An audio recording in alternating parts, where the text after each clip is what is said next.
An example of what a completed TOK exhibition looks like as a website.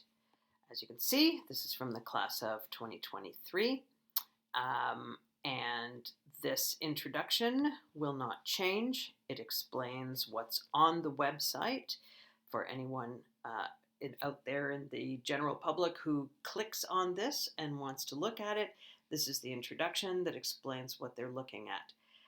As you can see, it says, please click the menu at the top left to choose any student's page to view. So let's say I happen to know Charlotte, and I'm thinking, oh, I want to look at Charlotte's exhibition. Okay, so let's click on Charlotte. Here she is. So she chose to use the theme of knowledge and technology. Students can use knowledge and the knower. They can use one of the optional themes. Charlotte chose to use knowledge and technology, one of the optional themes. She chose to use this prompt. What constraints are there on the pursuit of knowledge? That was her prompt. And she has 3 objects. Here's her first object. It is a cassette tape that her mother made, and it contains some information about her mother's history. So this is her explanation, approximately 300 words. In it, she addresses the prompt, what constraints are there on the pursuit of knowledge, by talking about how the technology embodied in this cassette tape puts constraints on the pursuit of knowledge. So that is her explanation of how that works. She talks about what the criteria is to preserve knowledge and whether it works with this cassette tape or not. And then she concludes by talking about how the constraints on human knowledge work when you're trying to preserve knowledge on a cassette tape. Okay, she gives an image credit. So she took the photo, so she credits herself so that it's clear where she got the photo from. She didn't borrow it or take it from an internet site. She created the image herself, so that's clear by her credit.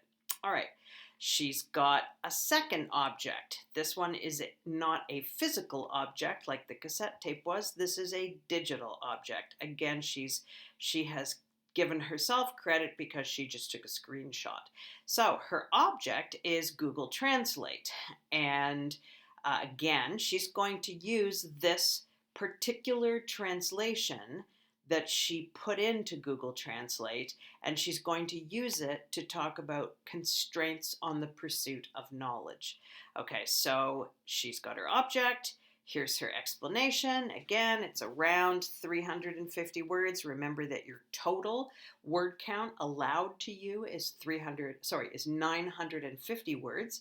So with 3 different objects, you're going to write around 300 or just over 300 per object. So she had a little more to say about this one, so it's slightly longer than the one on the cassette tape. But again, she is using it to talk about how Google Translate does or does not demonstrate that there are constraints on the pursuit of knowledge. So she discusses that. Her third object is this piece of technology used in competitive sports. It's called the Hawkeye. So she's given a credit to where she got the image from. Because she didn't create this image. And then here is her explanation of how the Hawkeye does or does not show us that there are constraints on the pursuit of knowledge. And she's putting it into the context of sports this time because that is how this item of technology is used. And she's making sure she's talking about the prompt and about knowledge as she talks about how this object shows us something about the prompt. Here's her works cited. It's in alphabetical order, and these are all the sources that she used to do research, background research. She doesn't quote any of them, but she used them to make sure that what she said was informed. So if we go to another person's objects, this person used knowledge and the knower as his theme. And he chose this prompt: what challenges are raised by the dissemination and communication of knowledge? Here's his 3 objects. He's got an iPhone, and it's his iPhone. Um, it's better to use a particular iPhone rather than just the iPhone.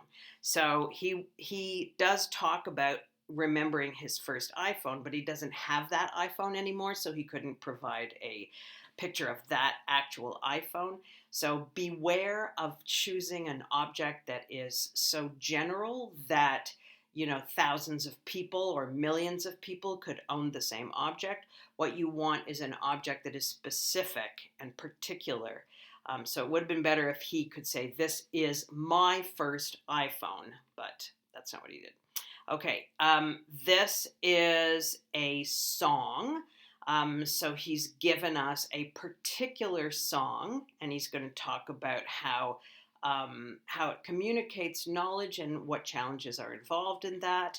And then this is his physics textbook that he used in his IB course, and he's talking about how challenges raised by the dissemination or communication of knowledge are shown by his experience with this object of the physics textbook.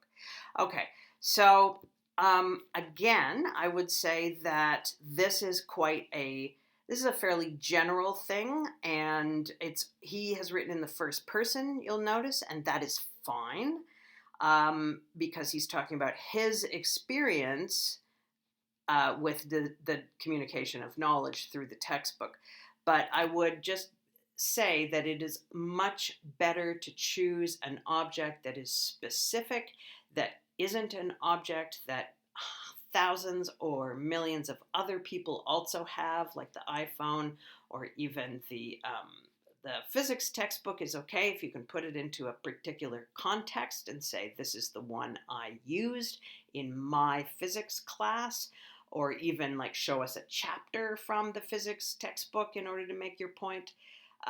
So I would say that Charlotte's objects are more specific than Josh's objects are, because she didn't just take a picture of Google Translate, she actually put in a phrase and translated it, so it is this specific translation.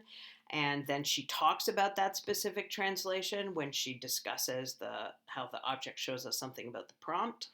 And this is a very specific object, so yeah, try to be as specific as you can with your object choice.